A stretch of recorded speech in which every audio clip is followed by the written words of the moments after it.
Quand on a trop d'énergie, qu'est-ce qu'on fait de cet excès d'énergie? Bah, On on le le vend et on devient riche. on la dissipe et on fait la guerre. Toujours, c'est toujours Je ça qui se comprends pas passe. trop. Ouais, en fait, c'est tout ça, mais ça, alors là, pour le coup, c'est je peux presque biologie parce que c'est exactement la même chose qui se passe dans les écosystèmes et les humains, là, pour le coup, s'alignent parfaitement là-dessus.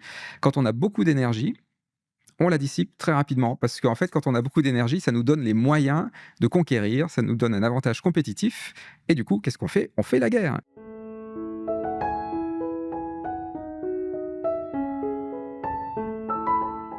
Moi, j'entends 2 choses dans ce que vous me dites. J'entends et là, je suis complètement d'accord, c'est, on peut pas compter que sur la science et les technologies. Mais je suis complètement On est d'accord. d'accord et cet entretien va devenir ennuyeux à mourir parce que je suis complètement en phase.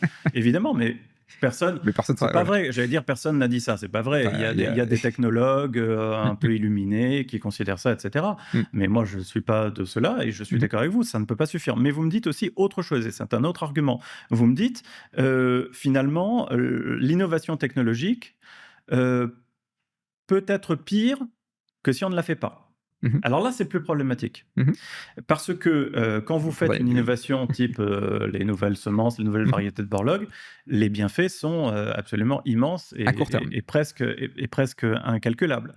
Et ce que vous dites est sans doute juste, c'est-à-dire que par ailleurs, l'existence même de quelque chose qui n'existait pas avant qu'on l'invente, avant qu'on le mette au point et cetera, induit des biais qu'il faut combattre. Mais on est complètement d'accord aussi là-dessus. C'est pas pour ça qu'il faut pas faire la découverte et qu'il faut pas mettre en œuvre la technologie. Parce que même si c'est que à court terme, et je pense que je voudrais mieux réfléchir à ça, mais que je pourrais même contester le fait que ce soit que à court terme. Mais admettons même que ce soit que à court terme, on ne peut pas jeter le bébé avec l'eau du bain, c'est-à-dire passer par pertes et profits les avantages immenses, même à court terme, qu'on aura retiré de ça, et ça ne peut pas justifier de ne pas faire ça. En revanche, science sans conscience, etc., vous connaissez la suite, évidemment, il faut aussi réfléchir au monde qui va avec, je suis d'accord. Ouais, mais donc alors, là où on va être d'accord et peut-être, je vais nuancer, je prends un exemple de projet, le projet ITER, par exemple, de fusion nucléaire. Extraordinaire le projet ITER. Je Alors vous moi, je le mets à la poubelle. j'ai pas parlé de la fusion nucléaire à dessein tout à l'heure, mais je vous écoute. Mais moi, je le mets à la poubelle parce que Ah bah, mais vraiment, hein, enfin, je pense que c'est un projet qui n'a aucun sens. C'est que là donc là, c'est Georges Bataille, la part maudite, la question que je posais tout à l'heure, la première question à se poser dans un territoire, c'est de combien d'énergie a-t-on besoin? mmh. Pourquoi faut se poser cette question-là? C'est pas seulement la limite basse pour les besoins essentiels, il faut aussi se poser la question de la limite haute. Quand on a trop d'énergie, qu'est-ce qu'on fait de cet excès d'énergie? Bah, On on le le vend et on devient riche. on la dissipe et on fait la guerre. Toujours, c'est toujours Je ça qui se comprends pas passe. trop. Ouais, en fait, c'est tout ça, mais ça, alors là, pour le coup, c'est je peux presque biologie parce que c'est exactement la même chose qui se passe dans les écosystèmes et les humains, là, pour le coup, s'alignent parfaitement là-dessus. Quand on a beaucoup d'énergie, on la dissipe très rapidement parce qu'en fait, quand on a beaucoup d'énergie, ça nous donne les moyens de conquérir, ça nous donne un avantage compétitif et du coup, qu'est-ce qu'on fait? On fait la guerre. La 1re et la Seconde Guerre mondiale, c'est l'ère du charbon et du pétrole abondant. Le XXe siècle est un siècle où il y a eu énormément de guerres. Ce sont des guerres qui sont faites par des pays riches ou par des pays pauvres, sponsorisées par les pays riches. Quand on est pauvre, on ne peut pas faire la guerre. C'est beaucoup trop cher. Donc, si je reviens sur le projet ITER, ça veut dire qu'on pourrait avoir avec du tritium, enfin à partir du tritium, avoir de l'énergie gratuite, propre et qui produit de l'eau. Donc vraiment, voilà le truc, l'idéal hein, énergétique, hein, quelque part, une abondance d'énergie propre.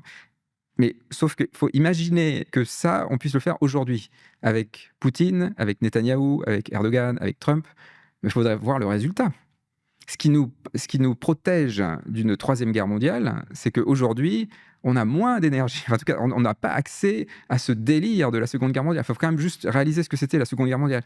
L'armée américaine, hein, qui est en guerre mondiale de 41 à 45, 4 années de guerre, elle réquisitionne toutes les entreprises américaines et ça ne produit que 1/3 de l'appareil militaire américain. L'État a dû construire les 2/3 restants dans des usines d'État. Bah, il faut quand même réaliser la quantité d'énergie et de ressources, matérielles et humaines d'ailleurs, pour faire tout ça. Aujourd'hui, ça sera quand même c'est ça qui nous protège. Moi, je suis assez optimiste, hein, sous des airs comme ça, là. Mais je suis en fait très optimiste que le monde qui vient est beaucoup plus joyeux, justement parce qu'on est limité physiquement, par les ressources. Et donc le projet ITER, en fait, c'est incroyable parce que le projet ITER, il faut surtout qu'il échoue. On dépense des milliards et il faut surtout pas qu'il réussisse. Bon, moi, je réfute totalement cette vision simpliste et mécaniste. Mmh. Vous avez beaucoup de chance d'avoir des réponses aussi fermes. Moi, j'ai surtout des questions. Si les choses humaines étaient si simples à comprendre, ah, on a plus d'énergie, donc on fait la guerre, ça se saurait quand même s'il y avait des formules comme ça. On a fait la guerre à peu près de tout temps, à toute Mmh mh. époque et toute Mmh. société. Donc, c'est pas une question de niveau de richesse. Par ailleurs, on a souvent opposé la guerre et le commerce. C'était tout l'objet de la philosophie de Kant et puis ensuite Mmh. de ce qu'on Mmh. a fait avec l'Union européenne, les accords de Bretton Woods, etc., etc.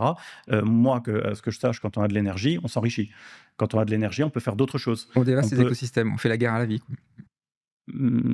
c'est pareil. Pourquoi cette Si, c'est ça. implication Alors mécanique? Enfin, non, non, c'est pas mécanique, Hein. c'est en fait, quand on fait de la performance, c'est, toujours une performance relative. On est toujours plus ou moins performant qu'un autre. Enfin, c'est par définition, hein, parce qu'on veut être efficace, efficient. Donc c'est forcément un appel à la compétition. Et dans une compétition, ceux qui gagnent, ce sont toujours les plus violents.